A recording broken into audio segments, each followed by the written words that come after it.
지금 이 자리에 우리의 찬양과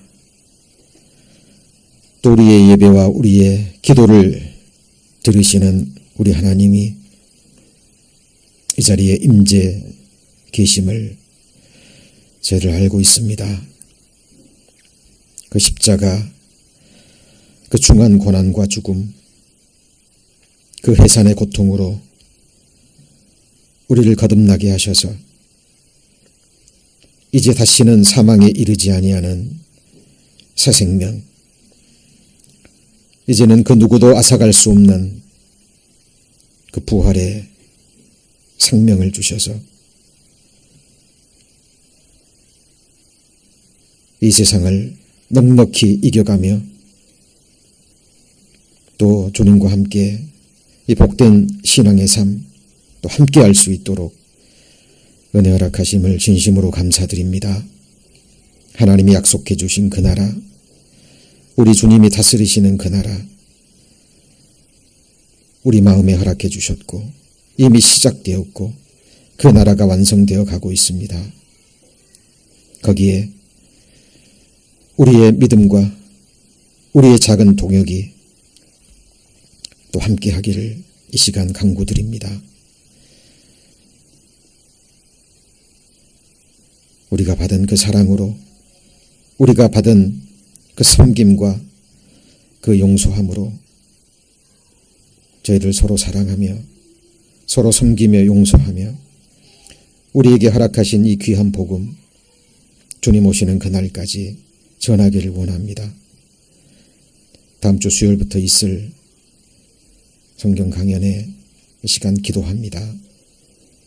기도하고 있는 영혼들, 하나님이 찾으시는 영혼들 인도해 주셔서 오직 성령의 능력으로, 성령의 능력과 나타남으로 전해지는 그 말씀을 통해서 우리 주님의 그 영원한 사랑 알고 믿을 수 있는 그 복된 기회 하나님 허락하여 주옵소서.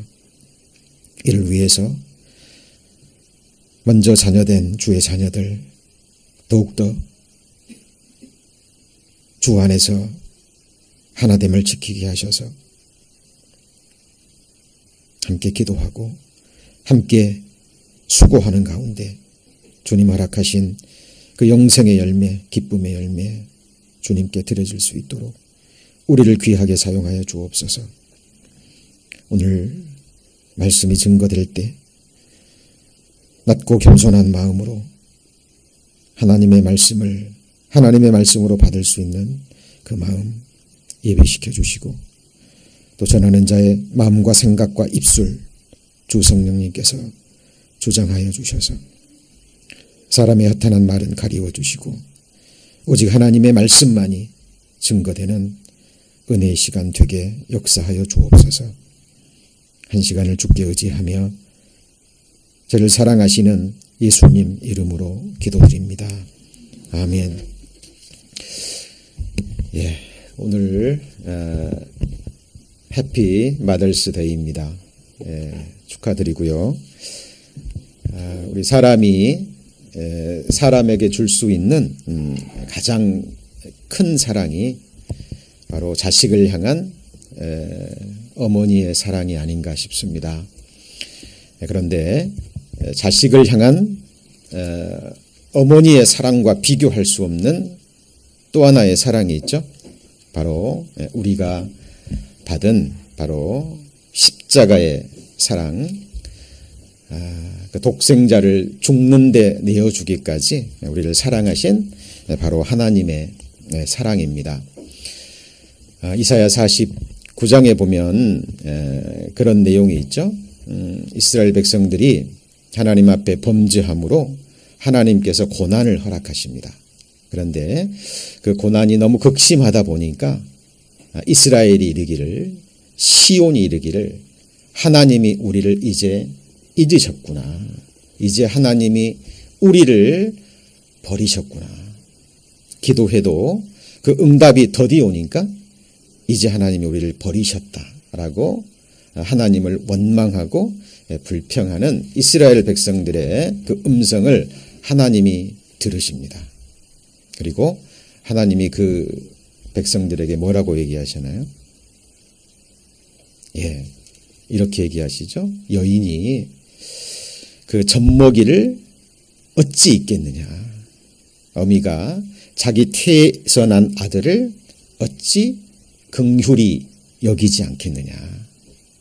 혹 그들은 너를 그 자식을 잊을지라도 나는 너를 잊지 아니할 것이라 라고 말씀하십니다. 자, 하나님께서 자식을 향한 어미의 그 사랑을 예로 드시면서 그러나 그 지극한 자식을 향한 어미의 사랑도 때로는 식죠. 그리고 어떤 경우는 그 자식을 버리기까지 합니다. 자, 우리를 감동시키는 그런 어머니의 감동적인 이야기도 참 많습니다. 그렇죠? 그러나 너무 듣기 어려운 그런 이야기들도 너무 많잖아요. 최근 들어서 전해지는 소식 들으셨는지 모르겠습니다. 돈을 위해서 자식을 사창가에 팔기도 하는 그런 어미도 있죠. 예, 최근에서 일본에서 최근에 있었던 이야기라고 합니다. 심지어는 새로 사귄 자기 남자친구의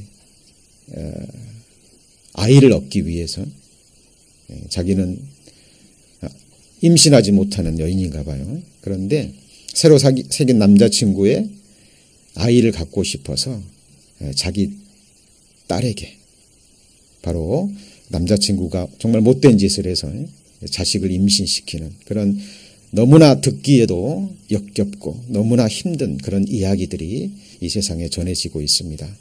자식을 향한 지극한 그 사랑이 대부분입니다. 그러나 성경에 기록된 것처럼 하나님이 말씀하시는 것처럼 혹은 어미들이 그 자식을 잊고 버릴지라도 나는 너를 버리지 아니할 것이라. 하나님께서 이스라엘 백성 시온의 백성에게 하시는 말씀입니다. 그리고 이어지는 말씀이 내가 너를 손바닥에 새겼고. 이스라엘을 어디다 새겼다고요? 손바닥. 중동 지방의 한 풍습 중에 하나가요. 정말 사랑하는 사람, 정말 잊어서는 안 될 내게 정말 귀한 사람은 이 손바닥에 실제로 새긴답니다. 상처를 내서. 그래서 늘 손바닥에 새겨진 그 사랑하는 사람의 이름을 기억하고 기도하는 풍습이 있대요. 하나님께서 이스라엘 백성을 손바닥에 새겼다 그럽니다. 그리고 너를 보호하는 성벽이 항상 하나님 앞에 있다라고 하나님이 말씀하십니다. 하나님께서 이스라엘 백성들을 버리셔서 잊으셔서 이스라엘 백성들이 그런 고난을 당하는 것이 아니라 하나님께서 이스라엘 백성들을 사랑하셨기 때문에 하나님께서 이스라엘 백성들을 버리지 아니하셨기 때문에 그들에게 고난과 고통이 임한 거거든요. 그것을 이스라엘 백성들은 알지 못하고 하나님께 원망을 합니다. 혹시 그 속에 저와 여러분의 모습, 우리의 모습은 보이지 않나요? 육신적으로 택한 이스라엘 백성들은 하나님께서 손바닥에 새기셨습니다. 그런데 진정한 영원한 나라의 백성 되는 우리는 하나님이 어디에다가 새기셨습니까? 손바닥이 아니라 바로 예수님의 하나님의 마음에 새기셨습니다. 그렇죠? 그 심장을 내어주는 사랑이잖아요. 그리스도의 심장이 십자가에 쏟아져 부어졌습니다.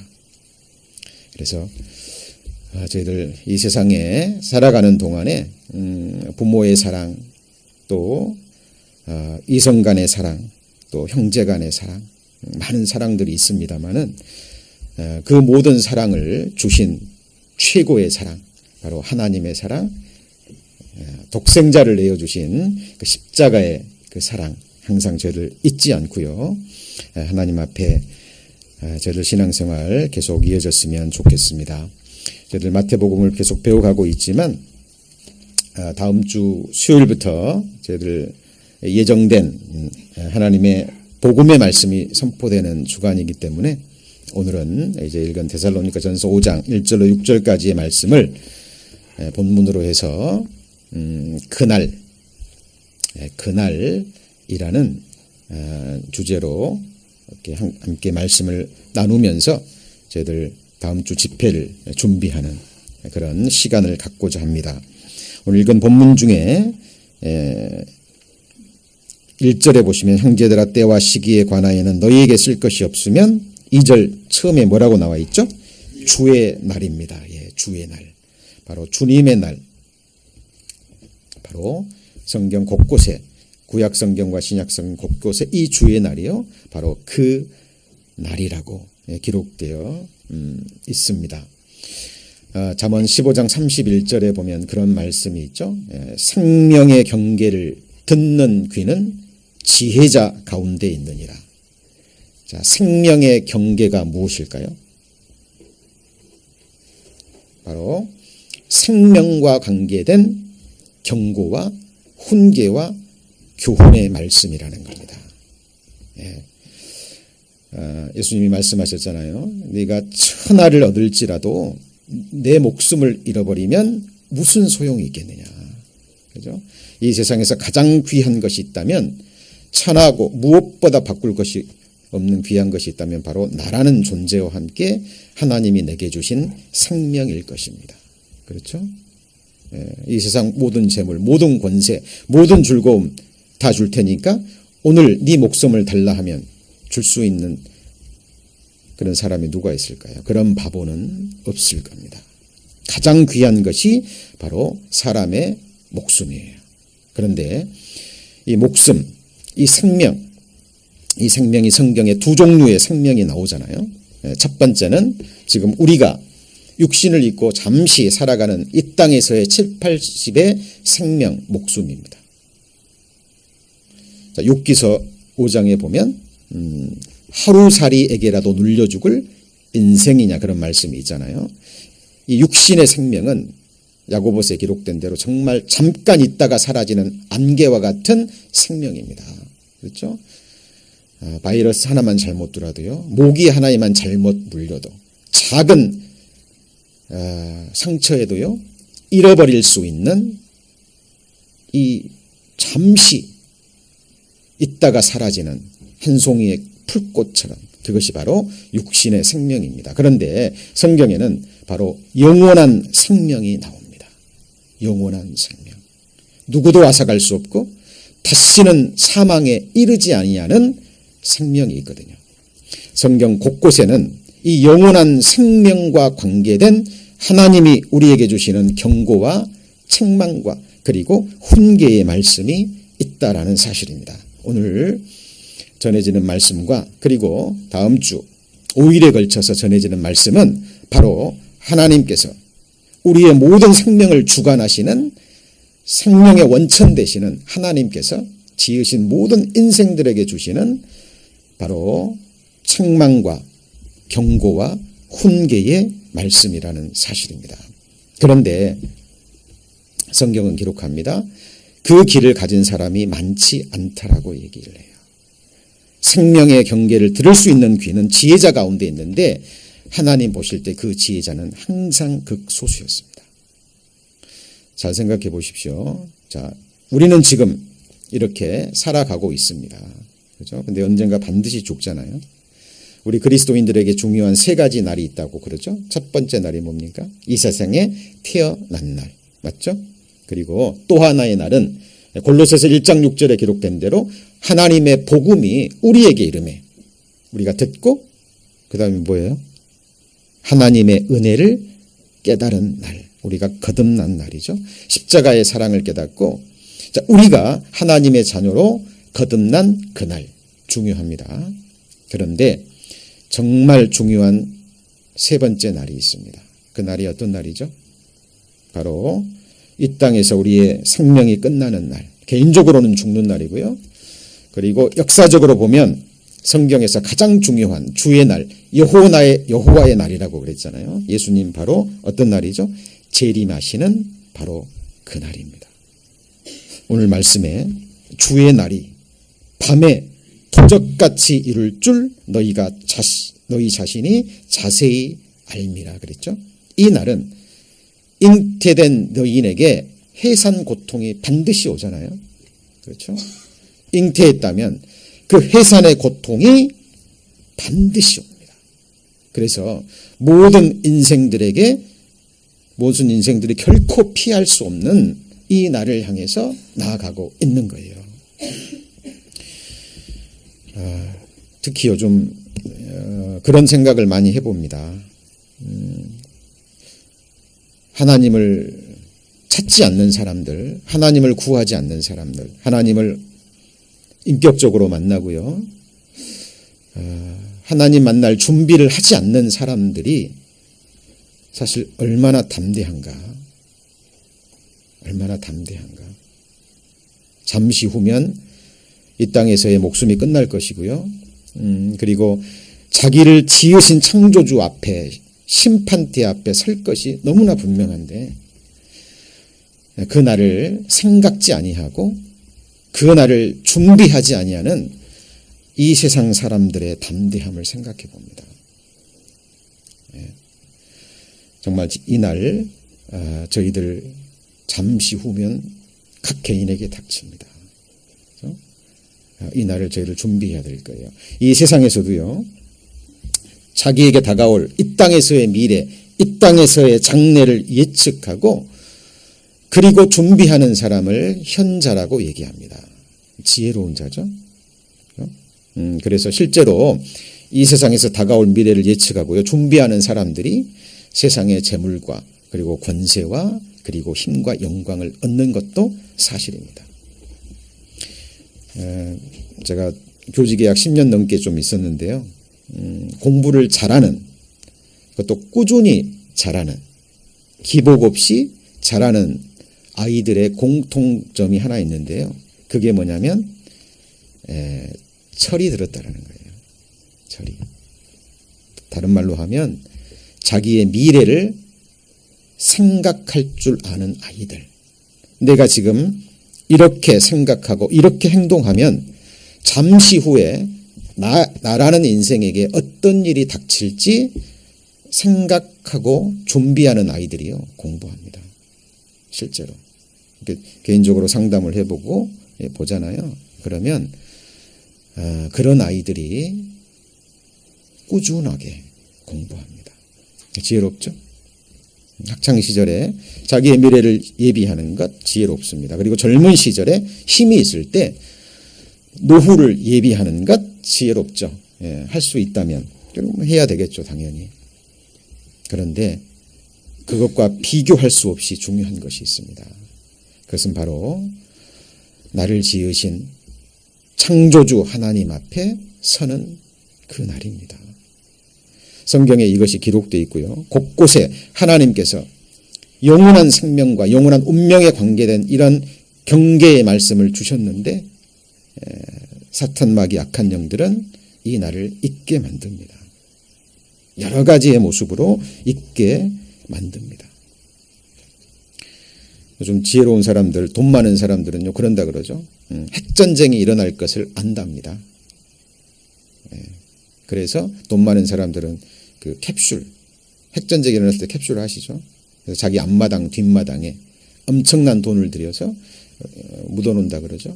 그래서 핵전쟁이 일어나면 그 속에 들어나서 몇 년을 버틸 수 있는. 지혜롭죠. 그런데 그런 지혜는 발휘할 줄 알면서요.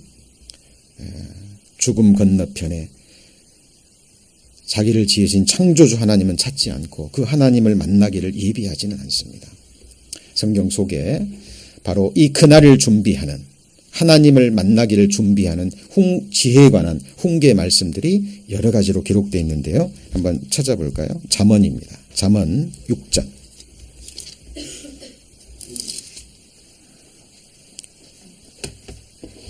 잠언 6장 6절입니다. 915페이지 잠언 6장 6절 915페이지입니다. 잠언 6장 6절 게으른 자여 개미에게로 가서 그 하는 것을 보고 지혜를 얻으라. 개미는 두령도 없고 간역자도 없고 주권자도 없으되 8절 같이 읽습니다. 먹을 것을 여름 동안에 예비하며 추수 때에 양식을 모으느니라. 어린 시절에 들으셨던 개미와 배짱이의 얘기가 사실 성경에 나오는 이야기입니다. 본질적인 이야기가. 그렇죠? 하나님께서 만물을 지으실 때 하나님께서 개미와 같은 이런 미물을 지으실 때도 그냥 짓지 않으셨어요. 만물 속에 하나님의 능력과 신성, 다른 말로 하면 뜻, 영어로 하면 메시지가 담겨져 있는 거예요. 교훈.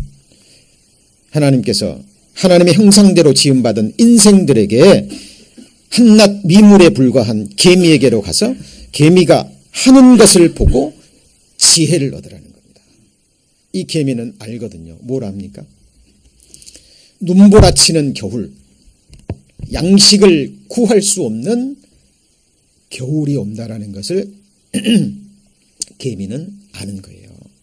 그래서 양식을 구할 수 있는 여름에 겨울을 대비해서 먹을 것을 예비합니다.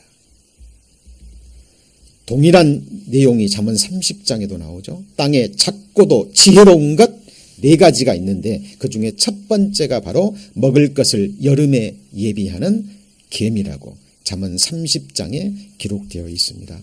우리 형제자매님들 다른 거 생각하지 마시고요.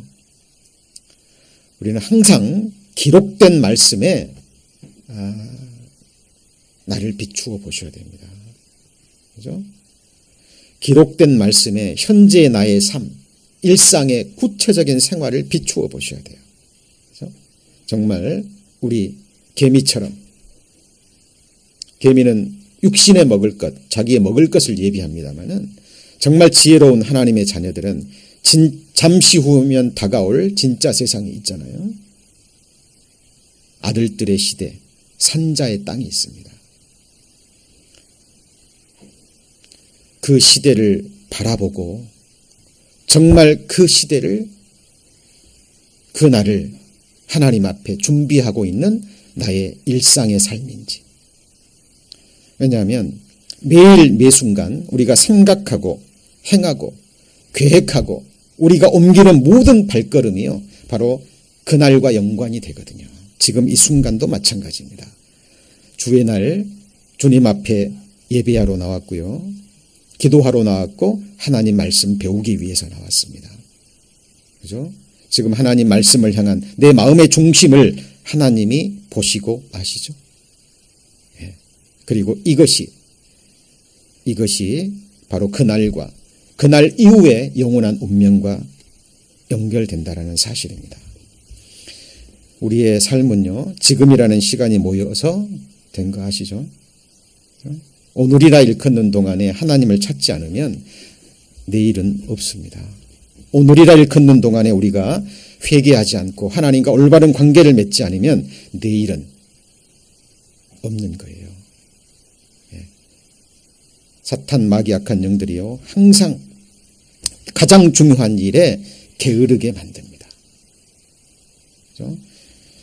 하나님은 우리에게 이 영원한 생명에 관계된 훈계의 말씀들을 우리에게 계속 주고 계십니다. 땅에 작고도 지혜로운 것 중에 가장 중요한 것이 바로 뭐라고요? 먹을 것을 여름에 예비하는 계명입니다. 우리 성경 한번 찾아볼까요? 아모스 4장입니다. 호세아 다음에 아모스죠. 호세아, 요엘, 아모스, 요엘 다음에 아모스입니다. 아모스 4장 12절입니다.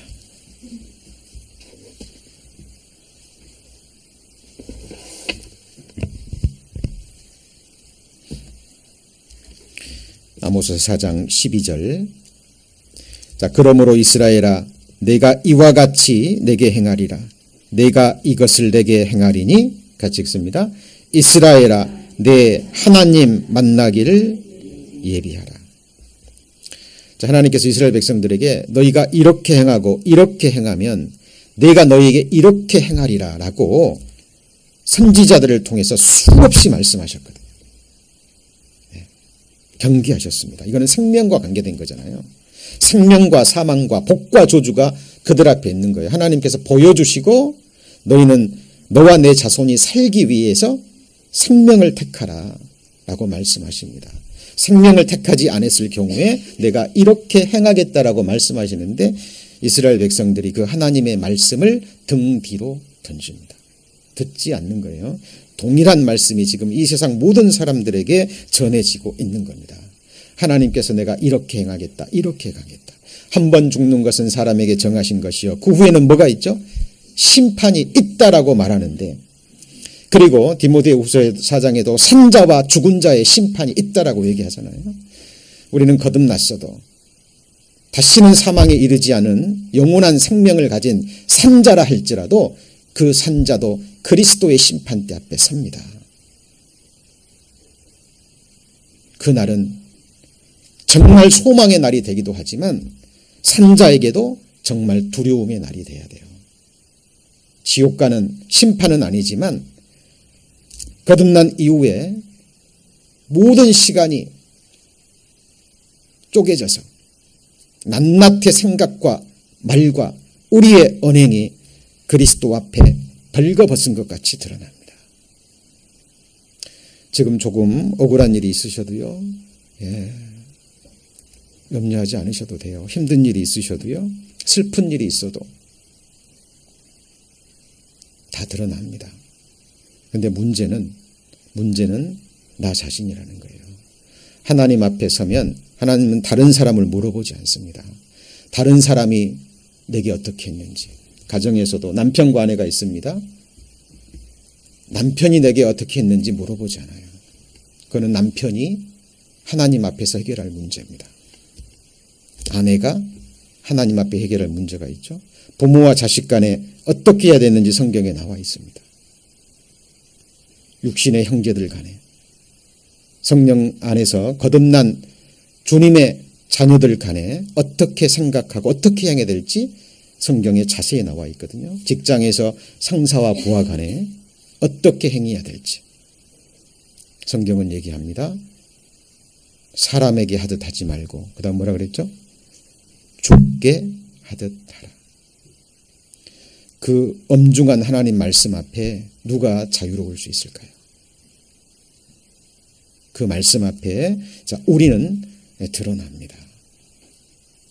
이것을 알고 있다면 우리는 하나님 앞에 오늘이라 걷는 동안 우리에게 주어진 생의 순간순간을 어떻게 보내야 될까요? 그 샤를르 드 북고라는 프랑스의 유명한 수도자가 있죠. 제가 가톨릭 신학생 시절에 이 북고에 관한 또 책을 읽으면서요, 많은 도전을 받은 적이 있습니다. 가톨릭 가정에서 태어났어요. 그런데 부모가 일찍 돌아가셔서 많은 이러저러한 상처를 받고요, 하나님을 멀리하게 됩니다. 그리고 나중에 청년이 돼서 육사를 들어가요. 군사관학교를 들어가서 군인이 되어서 아프리카에 있는 그 반란 전쟁에 참여하게 됩니다. 전쟁에 나가면 어쩔 수 없잖아요. 어떤 상관의 명령에 따라서 그 반란군의 심장을 향해서 총을 쏘게 됩니다. 그리고 자기 눈앞에서 심장이 터지고 피를 흘리고 죽어가는 한 사람의 목숨을 봐요. 그리고 이 북고는 정말 충격을 받습니다. 이 세상에 일어나는 자기가 이해할 수 없는 모순과 부조리, 전쟁, 사람이 사람을 죽이는 이 비참한 세상을 보고요. 그 반란군 전쟁 끝난 다음에 이제 직업군의로 가려던 그 생각을 접고요. 그리고 다시 하나님을 찾게 됩니다. 그리고 이 답을 해결하기 위해서 수도원에 들어가죠. 그리고 43세라는 늦은 나이에 서품을 받습니다. 그리고 하나님을 만나고 가장 가치 있는 삶을 살기 위해서 서품을 받은 이후에 그 아프리카 사하라라는 곳에 들어가서요, 그 사람들과 토착민들과 생활을 같이 하며 15년 동안 복음을 전하죠. 근데 그의 간증 중에 그가 하나님을 찾고 만나가는 그 인생의 과정 중에 자기는 하나님을 믿는데, 그렇죠? 자기는 하나님을 찾고 있는데, 그리고 하나님의 사람이 돼서 이렇게 하나님을 일을 하고 있는데도 하나님을 믿지 못하는 자기 자신을 발견합니다. 불안하고 두렵고, 그리고 이 샤를르드 북고가 당시의 수도자와는 달리 특별한 삶을 살았기 때문에 그가 가는 곳마다 찔림을 받습니다. 사람에게는 그런 게 있는 것 같아요. 어떤 우리가 의인이 멀리 있잖아요. 어떤 의로운 사람, 주님이 인정하시는 그런 사람이 멀리 있으면 사람들은 박수를 보낸다 그래요. 그러나 그런 사람들이 실제로 자기 주변에 있으면 많은 사람들이 그를 찌른다고 합니다. 그것이 사람의 어떤 마음인 것 같아요. 이 샤를르드 북고가 어린 시절부터 사람들로부터 수많은 상처를 받습니다. 성직자가 된 이후에도. 그런데 성경을 보면 두려워 말라. 하나님이 함께 하시겠다고 말씀하시고 그 모든 고난 가운데도 건져주시겠다고 약속하시고 하나님의 피를 쏟으시고 수많은 약속의 말씀을 주셨는데 내가 너를 잊지 아니할 것이라. 내가 너를 버리지 아니할 것이라. 네가 백발이 되도록 노년이 되더라도 내가 너를 품을 것이라 라는 그런 수많은 약속의 말씀들을 주셨고 독생자를 주셨으니 믿는 자마다 멸망치 아니할 것이라는 그 귀한 복음의 말씀을 주셨는데 그럼에도 불구하고 항상 두려워하고 힘들고 하는 자기 모습을 바라봅니다. 그러다가 그 어떤 그 자연을 통해서 그 나무를 통해서 여러분 나무 아시죠?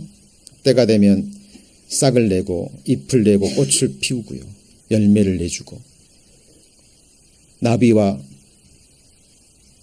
벌에게 자기의 모든 것을 내어주고 잎은 떨어지고 꽃은 시들고 그리고 그 나무도 결국 죽어가잖아요. 결국은. 그러나 그 앞에 의연한 그 나무들을 봅니다. 거기서 그 북고가 유명한 말을 하잖아요. 하나님을 믿는 사람에게 가장 어려운 것은 하나님을 믿는 사람에게 가장 어려운 것은 하나님을 믿는 것이다. 자기 자신의 삶을 돌아보면서 그리고 그 이후로 하나님의 약속의 말씀에 자기의 전 인생을 겁니다. 온전한 믿음. 하나님은 거짓말하시는 분이 아니잖아요. 어때요? 우리는 정말 하나님의 말씀을 믿습니까? 그 사랑을 믿고 영원한 생명을 받은 산자도 그리스도 심판대 앞에서 다 드러난다라는 주님의 말씀 어때요? 온전히 믿으십니까? 하나님은 그날에 책망하시고 칭찬하시고 그렇죠? 그리고 하나님께서 상을 주신다 그랬잖아요. 상을. 인생들이 주는 상이 아니고 누가 주는 상이에요? 하나님이 주는 상입니다. 저는 어렸을 때 타가수에 다녔습니다. 저 어렸을 때는 뭐 동네에 유치원이라는 게 없었어요. 유치원의 전신이 타가수입니다.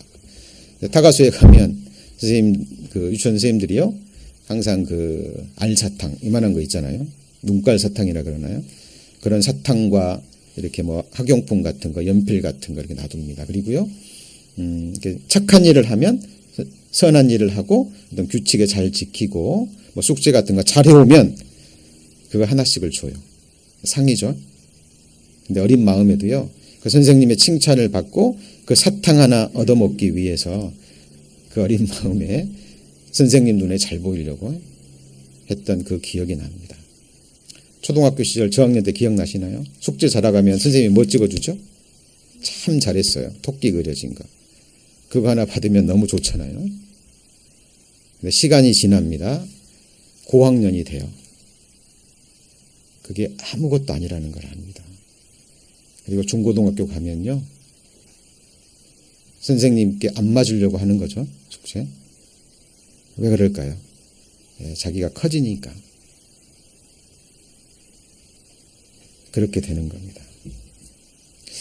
왜 인생들이요? 하나님이 상 주신다고 말씀하셨는데 그리스도의 심판대 앞에 서서 하나님의 책망과 심판 그 상급이 주어지고요. 거기에서 우리의 영원한 운명과 권세가 결정된다라고 성경 곳곳에 말씀하고 있잖아요. 사도 바울과 같은 위대한 신앙의 인물도 빌립보서 3장에 보면 하나님이 위에서 부르신 부름의 상을 위하여 쫓아간다 그랬잖아요. 모세 같은 위대한 선지자도요. 왜 바로의 공주의 아들이라 칭함을 거절했습니까? 하나님의 한 백성으로 남기 위해서. 왜 세상이 주는 잠시 누리는 죄악의 낙을 버렸습니까? 하나님의 백성과 함께 고난받기 위해서죠. 왜 애굽의 모든 보화를 버렸습니까? 그리고 그리스도를 위하여 받는 능욕을 선택했어요. 뭘 선택했다고요? 그리스도를 위하여 받는 능욕, 모욕입니다. 왜요? 그것이 하나님의 사람이 이 땅에서 누릴 수 있는 최고의 복입니다. 주님이 버림받은 세상이잖아요. 나의 생명의 주가 되신 주님이 능욕을 받은 이 세상에서 하나님의 사람들이 구할 것이 뭐가 있겠습니까? 이 샤를르 북고가요. 그의 글에서 이런 글을 썼습니다. 아까도 말씀드렸잖아요. 어린 시절부터 부모를 여의고요. 가까운 가족들로부터 수많은 상처를 받습니다. 나중에 성직자가 돼서는 또 성직자들로부터. 그리고 자기가 섬겼던 토착민의 총에 맞아 죽어요. 이 마지막 인생이. 그러면서 이런 글을 씁니다. 당신을 저주하는 자를 축복하라. 신앙은 자신이 그 모욕을 받아 마땅하다고 생각한다. 왜냐하면 자신의 죄를 알기 때문이다. 그러니까 이 북고는 누군가가 자기를 능멸하고 모욕하고 비방하고 저주할 때요.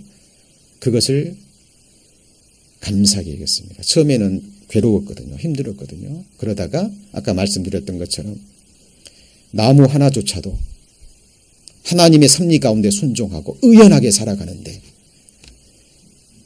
내부에서 오는 이러저러한 아픔과 공격에 너무나 힘들어하고 좌절하고 하는 그 모습을 발견하는데 결국 깨닫습니다. 그것은 자기의 죄 때문이라는 것. 그리고 다른 사람들이 내게 저주하고 능욕하고 모욕하는 것 그 이상을 받아야 마땅한 존재라는 것을 깨달아요. 이 북고가. 그리고 이야기합니다. 신앙은 모욕과 능멸을 받을 때 매우 감미롭다고 생각한다. 왜냐하면 그럼으로써 그리스도의 운명과 고난을 나누기 때문이다. 성경에 그런 말이 있죠. 하나님께서 우리를 위해서요. 그리스도의 남은 고난을 우리에게 허락하셨습니다. 몸된 교회를 위해서. 그래서 사도 바울은 교회를 위해서 받는 너희를 위해서 받는 괴로움을 기뻐한다라고 얘기합니다. 자, 그런 모습을 보면 우리는 너무 부끄럽지 않습니까? 너무 부끄러운 저 자신의 모습을 봅니다. 사람으로부터 존경받고자 하는 바람도 갖지 말고 도리어 사람들이 나를 흙 속에 있는 벌레와 다름없고 허무 자체이며 들뜨고 비열하고 어리석고 비은망덕한 자로 대하기를 오히려 바라라. 샤를르 북고는 이런 삶을 살다가 자기가 섬겼던 그 토착민의 총에 맞아서 마지막을 맞이합니다. 하나님께서 간절히 진리를 찾았고 하나님을 갈망했던 이 북고에게 하나님이 주신 축복의 생애라고 생각합니다. 우리는 그런 정도의 어떤 성인의 삶은 아닐지라도요. 하나님이 약속하신 이 말씀에 정말 생명에 관계된 이 훈계의 말씀에 우리가 귀를 열고요. 이 말씀에 귀를 기울여야 되리라 생각합니다. 그 날이 하나님 앞에 다가오고 있습니다. 너희를 향한 나의 생각은 내가 하나니 그랬죠? 재앙이 아니라고 평안이요 너희 장래에 소망을 주려 하는 생각이라. 너희는 내게 와서 부르짖으며 내게 기도하면 내가 너희를 들을 것이요 너희가 전심으로 나를 찾고 찾으면 만나리라. 하나님은 지금도 온 땅을 두루 감찰하사 자기를 찾는 자를 찾으셔요. 그리고 잠언 8장에도 간절히 나를 찾는 자가 나를 만날 것이라. 만나야 되죠. 인격적으로. 그리고 그 만남은 계속 이어져야 됩니다. 시편 42편에 보면 암사슴이요 사슴이 시냇물을 찾는 그 마음으로 하나님을 갈망하는 시편 기자의 어떤 노래가 기도가 담겨 있습니다. 왜 사슴이 시냇물을 찾을까요? 늘 먹던 시냇물 그 근처에 있을 텐데 사냥꾼에 쫓긴 거예요. 사냥꾼에 쫓겨서 정신없이 도망가다가 정신을 차려보니까 낯선 곳에 와 있고 늘 먹던 시냇가는 보이지 않고 이제 그 시냇가를 찾아서 그 한 모금의 물을 먹지 않으면 죽을 것 같은 그 사슴의 그 위기의 순간을 말하고 있는 거예요. 너무 고통스러워서 너무 힘들어서. 이 시편 40편 기자는 과거의 성전에서 하나님을 섬겼던 그 행복했던 나날을 추억합니다. 어떤 이유는 모르지만 자기 대적에게 쫓겨서 지금 자기 생명이 육신의 목숨이 경각간에 있는 거예요. 사람들이 비방합니다. 너의 하나님이 어디 있느냐? 너의 하나님이 살아있으면 너를 이렇게 두겠느냐? 그 시편 기자가 하나님 앞에 갈망합니다. 내가 언제 어느 때 나아가 내 하나님을 배울고. 제가 체험한 하나님은요 결코 안주하기를 원하지 않습니다. 매 순간 하나님 말씀 목숨으로 붙들고요 깨어 기도하는 삶이 아니면 사탄 계획에 이길 수 없습니다. 그것을 알기 때문에 계속 하나님의 사람들은 사지로 몰아가는 것 같아요. 성경에도 그러고 하나님의 사람들의 인생은 하나님이 그렇게 다루어 가시는 것을 봅니다. 우리의 마지막 그날 하나님이 허락하시는 우리의 호흡이 끝나는 그날 여러분 마지막 죽는 사람들 모습 시체 보셨습니까? 시신? 저는 어린 시절부터 많이 봤어요. 저희 어머니 아버지 따라다니면서요 워낙 대가족이었기 때문에 장례식도요 너무 자주 갑니다. 할아버지 할머니들이 삼촌 고모 고모부 외숙 당숙 뭐 이런 분들이요 흙 속에 묻히는 것 그때마다 가족들이요 우는 것 그리고 마지막으로 저를 낳아주신 아버지의 시신을 봤습니다. 병품 뒤에 누워 계시는 시신을 만졌거든요. 위독하시다 그래서 수업 중간에 뛰어갔습니다. 그런데 임종은 보지 못했어요. 네 아버지 저 병풍 뒤에 있다. 한번 만져봐라. 어머니가 그러시더라고요. 병풍 뒤에 가서 아버지의 얼굴을 만졌습니다. 아버지 하고 만지는 순간 알았어요. 아버지가 아니라는 것을. 딱딱한 한 나무 토막에 불과했습니다. 3년 동안 중풍에 시달리다가 가셨거든요. 찾아뵈면 말은 못하셔도 한쪽 손으로 저를 잡아주셨습니다. 따뜻했거든요. 그 온기가 느껴지고 사랑이 느껴졌습니다만 그 영혼이 떠난 차가운 시신. 여러분 내가 아무리 사랑해도요. 아무리 사랑하는 남편, 아내, 자식, 부모 돌아가시면 그 시신 돌아가신 그날 밤 침대에 놓고 주무실 분 계시나요? 예, 없잖아요. 다 관해놓고요. 영안시로 보내버립니다. 그리고 흙 속에 묻습니다. 이사야서는 그 호흡이 코끝에 있다 그랬거든요. 이게 돌아가시는 분을 보잖아요. 그러면 호흡이 굉장히 느려집니다. 가빠져요. 한 번 들이쉬는 게 굉장히 오래 걸리고요. 내뿜는 것도 어려워집니다. 그리고 마지막 호흡을 들이키시고 뱉지를 못하셔요. 그리고 돌아가십니다. 왜요? 생명과 호흡을 주시는 분이 있거든요. 그 호흡을 주시는 분이 그 호흡을 거두어 가시는 그 날이 있다라는 거예요. 그 순간이 다가옵니다. 왜 나를 창조하셨고, 왜 나를 구원하셨고, 왜 이 땅에 살게 하시는지, 그리스도인의 정체성, 삶의 존재와 이유와 목적, 이 땅에서부터 하나님의 말씀을 통해서 분명히 하지 않잖아요. 그러면 그 앞에 서지 못한다라고 저는 확신합니다. 그날에 나의 모든 것이 드러나기 전에 살아있을 때 이 말씀에 비답해서요, 나의 모든 것을 드러내고 고침받을 것 고침받고 철저히 버릴 것 버리고 취할 것 철저히 취해서 이 날을 정말 준비하셔야 됩니다. 처절하게. 그렇게 하기 위해서는요, 하나님께서 인정하신 믿음의 사람들의 마지막을 우리는 좀 생각해 볼 필요가 있습니다. 우리는 아브라함의 자손이죠. 맞습니까?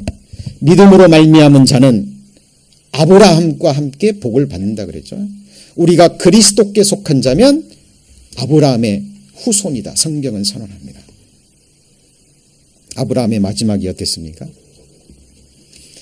창세기 13장에 보잖아요. 그러면 아브라함이요, 자기 조카 롯에게 선택권을 줍니다. 짐승과 종들 때문에 문제가 생기니까 함께 할 수 없게 되니까 네가 좌하면 내가 우하고 네가 우하면 내가 좌하리라. 롯은 의인이지만 육신에 젖은 인생이잖아요. 육신의 눈을 들어서 소돔과 고모라 땅으로 가버립니다. 그 이후에 하나님께서 아브라함에게 약속합니다. 네 눈을 들어서 네가 눈에 동서남북을 바라봐라. 네 눈에 보이는 모든 땅을 내게 주겠다. 네가 발걸음 닿는 모든 땅을 내게 주겠다. 약속하십니다. 여러분이 아브라함이라면 그때 어떻게 하셨을까요? 저 같으면 그 말씀 듣자마자 가장 높은 곳에 올라가서 내가 볼 수 있는 그 땅을 동서남북으로 다 바라볼 거예요. 왜냐하면 하나님 주신다 그랬으니까. 그리고 발로 계속 뛰어다닐 것 같아요. 약속하셨으니까. 네 발길이 닿는 곳 네게 주겠다. 그런데 성경 보십시오. 아브라함은 그렇게 하지 않았습니다.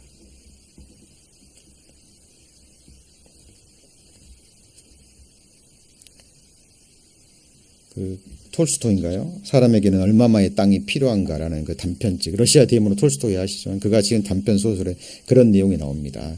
그 한 주인공이요, 아주 작은 돈만 주면 해가 있을 동안에 갔다가 돌아오는 땅을 다 주겠다라는 소식을 들어요. 그리고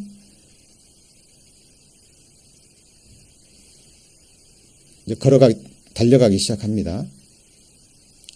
왜 그 돈만 내면 해가 떨어지기 전까지 갔다가 돌아오면 그 땅이 다 누구 거예요? 자기 땅이에요. 근데 욕심이 많아가지고 너무 멀리 갑니다. 해가 질 것 같으니까 그 시간 안에 못 돌아오면 이제 허사잖아요.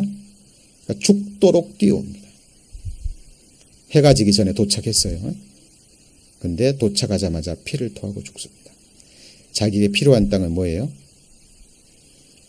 자기가 누울 자리, 자기 관이 들어갈 그 2미터도 안 되는 그 자리가 자기가 차지할 유일한 땅이었습니다. 자, 믿음의 조상 아브라함은요, 하나님께서 그 땅을 주시겠다 그랬는데 성경에 보십시오. 아브라함은 항상 그 땅에서 우고하는 나그네로 지냈습니다. 천막치고 살았어요. 그리고 하나님께서 네 눈에 보이는 땅, 발바닥으로 닿는 모든 땅을 주시겠다 그랬는데 아브라함은 뛰어다니지 않았습니다. 그리고 작은 그 헤브론 마모레라는 곳에 단을 쌓아요.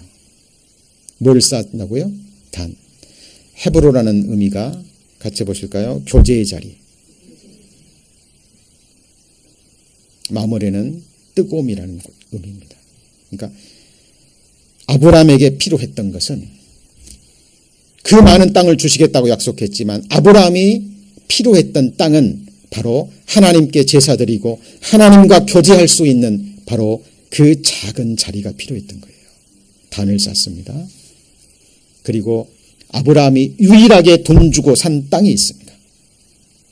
아브라함이 유일하게 돈을 주고 은 400세겔을 주고요. 산 가나안에 땅이 있는데 그것이 바로 방금 말씀드린 헤브론 마므레의 막벨라 굴입니다.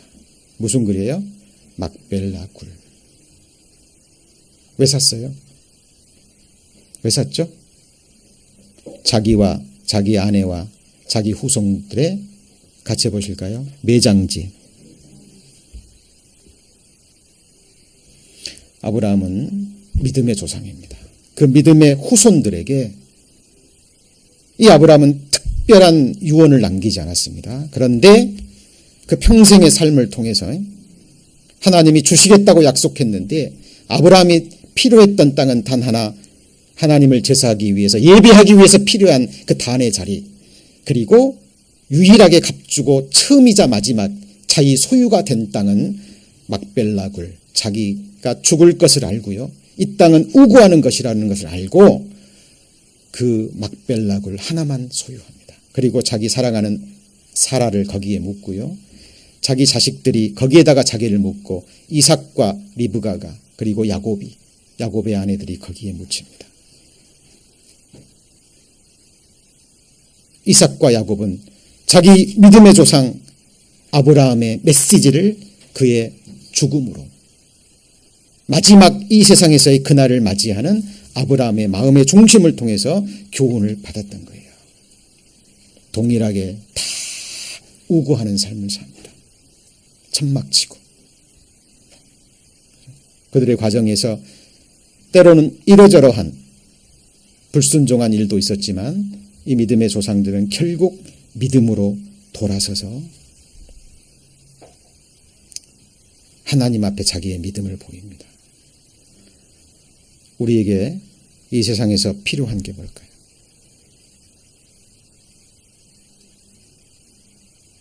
저는 생각해 봅니다. 정말 모든 것이 다 갖춰져 있어요. 근데 거기에 나를 지으신 하나님이 계시잖아요. 어떤 곳일 것 같습니까? 그런 곳 가고 싶으셔요? 그런데 정말 시편 23편에 다윗이 고백했던 것처럼 사망의 음침한 골짜기입니다. 너무 힘들고 괴로워요. 대적들이 내 목숨을 취하기 위해서 칼을 들고 나를 쫓고 있습니다. 얼마나 힘들까요? 얼마나 무서울까요? 그런데 그 자리에 하나님이 함께 하십니다. 어디를 선택하시겠어요? 예, 하나님 계신 곳이 어딘가요? 천국입니다.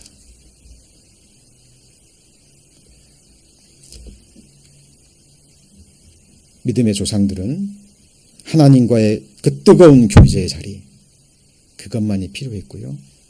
그리고 자기가 반드시 죽어서 지금 이 땅에서 교제하고 있는 그 하나님을 얼굴과 얼굴을 맞대고 만나는 그 날이 있음을 잊지 않고요. 그날 그 죽음을 준비했습니다. 요셉도 마찬가지죠. 요셉이 마지막 유언이 뭐였습니까? 요셉이 몇 번째 아들이죠? 11번째 아들입니다만 가장 먼저 죽습니다. 형들이 먼저 죽어야 되는데 태어나는 건 순서가 있는데 죽는 거는요 순서가 없습니다. 그 당시에 두 번째 치리자였기 때문에 얼마나 부족함 없이 살았겠습니까?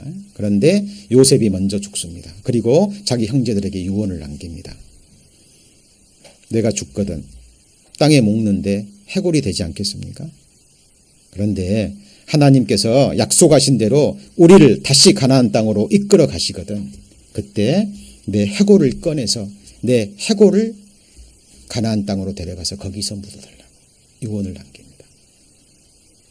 어떤 메시지일까요? 해골은 요셉은 자기의 가족들에게 바로 자기 조상들이 보여줬던 것처럼 하나님의 약속의 땅, 그 가나안 땅을 향하는, 그렇죠? 지금 내가 두 번째 치리자로 권세와 모든 걸 누리고 있지만 이렇게 죽잖아요. 죽습니다. 그리고 해골이 될 것이고, 그럼 그때가 되면 이 해골을 가나안 땅에 물어달라고. 요셉은 하나님의 섭리에 따라서 애굽 땅에서 생을 보내고 거기서 묻히지만 요셉은 하나님의 약속의 말씀을 잊지 않았던 겁니다. 가나안 땅. 우리도 마찬가지죠. 이 땅에서 잠시 살아갑니다. 엄마 뱃속에서 9달은요 7, 80의 생애를 위한 준비잖아요. 이 땅에서 7, 80의 생애는 죽음 건너편에 시간이 멈춰버린 영원한 세상을 위한 준비 기간입니다. 예비하지 않으면, 준비하지 않으면, 철저히 준비하지 않으면 정말 두려움과 당황 속에서 전능자 앞에 설 겁니다. 저는 두렵습니다. 저 거듭났거든요. 예, 구원받았습니다. 이 구원도 늘 확증해야 됩니다. 그러나 그게 다 가지잖아요. 내가 산자라면, 새 생명을 받은, 부활의 생명을 받은 하나님의 자녀라면 반드시 그리스도의 심판대 앞에 섭니다. 사도 바울과 우리 같은 평범한 신앙인은 같아서는 안 되잖아요. 왜요? 하나님은 공의의 하나님입니다.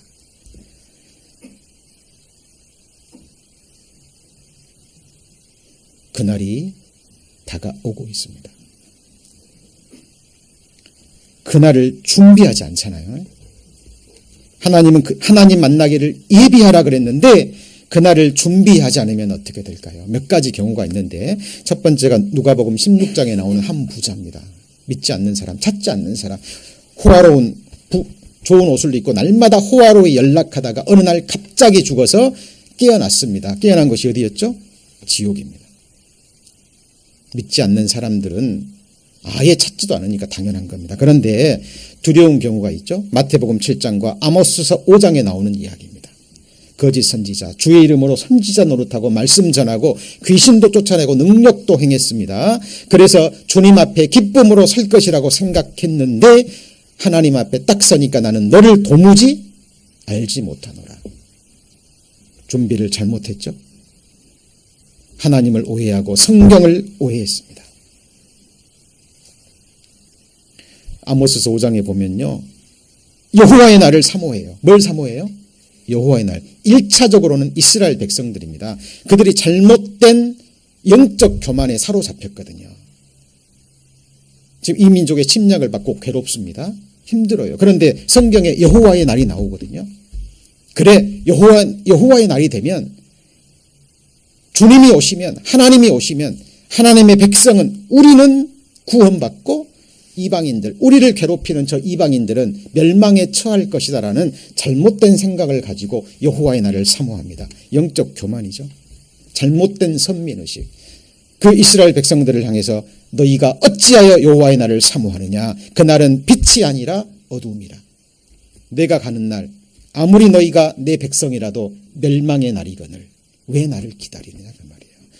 동일하게 이 땅에 잘못된 영적 교만, 잘못된 선민의식에 사로잡힌 인생들이 있을 수 있습니다. 여호와의 날을 사모해요. 왜요? 믿기 때문에. 근데 그날이 어두움이 될 사람도 있다라는 거죠. 하나님 만나기를 잘못 예비한 사람입니다. 또 하나의 경우가 있습니다. 고린도전서 3장에 나오는 사람. 구원은 받는데 어떤 사람이죠? 불 가운데 얻은 구원. 터는 제대로 닦았어요. 예수 그리스도라는 십자가의 공로 위에 터는 닦았고 그 위에서 신앙생활을 시작한 겁니다. 구원은 끝이 아니라 뭐예요?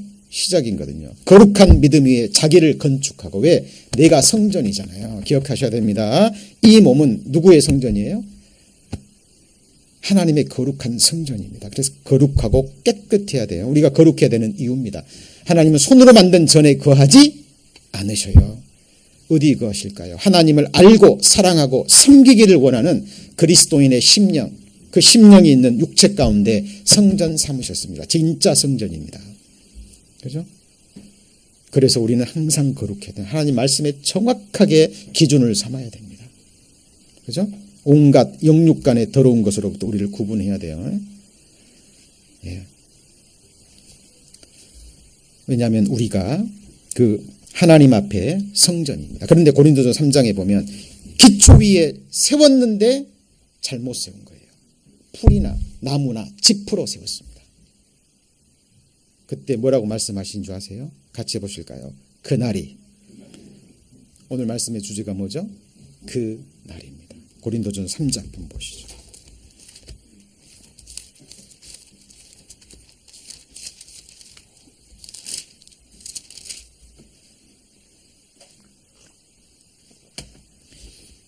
자, 13절입니다. 고린도전 3장 13절. 처음에 뭐라고 되어 있나요? 각인입니다. 각각이에요. 그 공력이 나타날 터인데 같이 읽습니다. 그날이 공력을 밝히리니. 예. 나타내고 그 불이 각 사람의 공력이 어떠한 것을 시험할 것입니다. 그러니까 그리스도인이 거룩한 믿음 위에 자기를 건축하는데 함께 주님의 거룩한 성전인 교회를 건축하는데 무엇으로 세웠냐 그 말이에요. 그날이 내 공력을 시험해요. 말씀을 밝혀서 정금과도 같은 이 하나님의 말씀으로 세워지지 않는 나 자신이라면 다 불타버립니다. 내 공력이. 이것이 뭐죠? 같이 해보실까요? 헛된 수고.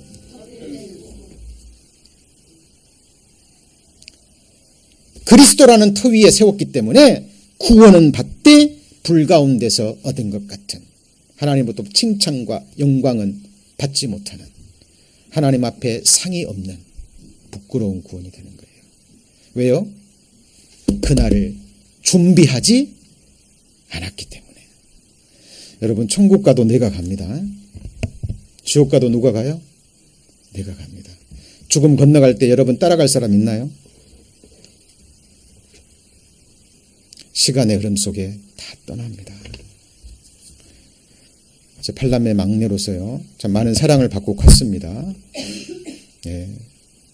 위로 7대는 형 누나들로부터요, 많은 사랑을 받고 자란 것 같아요. 근데 저희 부모님 다 떠났고요. 이제, 저희 형들 누나들도 이제 뭐 70, 뭐 큰형님은 거의 이제 80이 되어 가시고, 70대 중반이 되어 가시고, 며칠 전에 한 누님이 위독하다는 소식이 들었습니다. 근데 겨우 좀 이제 벗어난 것 같은데요. 이제 그 소식은 계속 들려올 겁니다. 네, 결국 사랑하는 부모, 가족, 남편, 아내, 자식들, 친척들 다 떠나갈 겁니다. 결국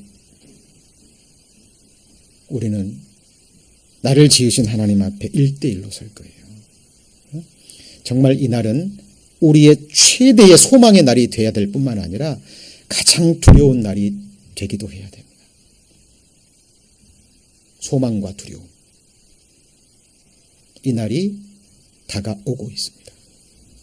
그날 앞에 나 각인이 설 거예요. 이 생각이에요. 이 생각이 우리의 마음과 생각 전체를 저는 지배해야 된다고 생각합니다. 저도 알고 있었죠. 당연히 알고 있었고 그런 삶을 산다고 생각했는데 사탄은 늘 우리를 알기 때문에요. 이 생각에서 벗어나게 만듭니다. 그리고 안주하게 만들고 이 날을 잊어버리게 만든다라는 사실입니다.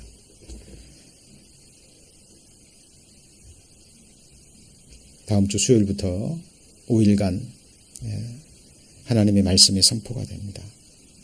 그래서 오늘 저희들 기도하는 마음으로 다른 사람을 전도하는 것 중요합니다. 아직도 이틀이 남았습니다. 최선을 다해서 그분들이 오시건 오시지 않건 우리가 입술을 벌려야 되는 것은 우리의 임무인 것 같습니다. 그리고 무엇보다 우리 자신의 믿음, 그렇죠? 하나님 앞에 돌아보고 그리고 저희들 나머지 생애가 함께 오늘 말씀 배우신 것처럼 우리에게 정말 이 땅에서 필요한 것은 하나님과 나와의 뜨거운 교제의 자리, 하나님 앞에 단을 쌓는 기도의 단의 자리, 예배의 자리,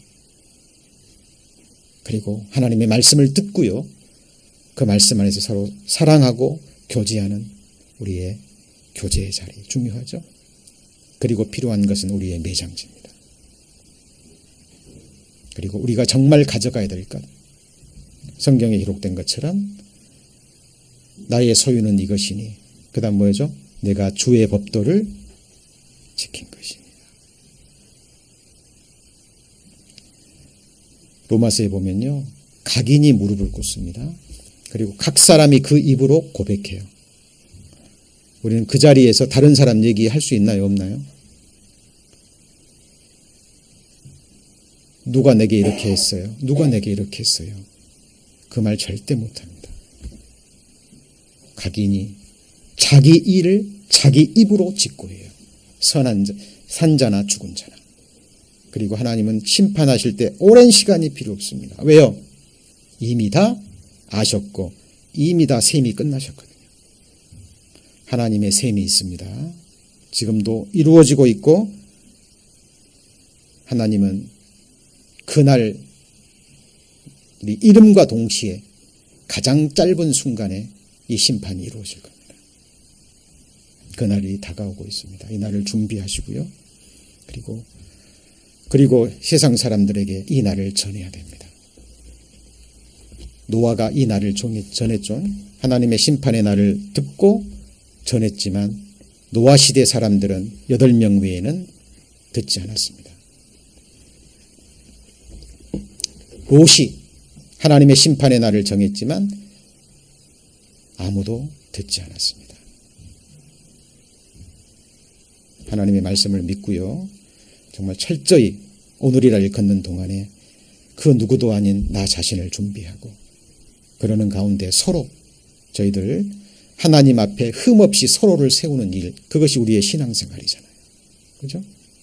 예, 그렇게 함께 우리 주님 앞에까지, 그날까지 이르기를 소망합니다. 기도하시겠습니다. 하나님, 다음 주 수요일부터 하나님의 말씀이 선포가 됩니다. 먼저 우리 자신을 돌아보게 하시고, 다가오는 그날을 준비하는 저희들 되기를 원합니다. 그날이 가까이 오물 볼수록 모이기를 피하는 어떤 사람들의 습관처럼 하지 말고 더욱 모이기를 힘쓰라 주님 명령하셨습니다. 하나님이 함께 하시는 교제의 자리, 그 자리 사모하게 하시고, 그리고 우리가 묻힐 그 매장지, 모든 것을 놓고 주님 앞에 홀로 서야 된다라는 이 분명한 사실 한순간도 잊지 않게 하셔서 사탄 마귀약한 영들에게 속지 않도록 늘 깨어 근신하는 저희들 되게 하여 주옵소서. 저희들 나머지 생에 오직 주님의 권능의 손에 의지합니다. 함께하여 주옵소서. 예수님 이름으로 기도드립니다. 아멘.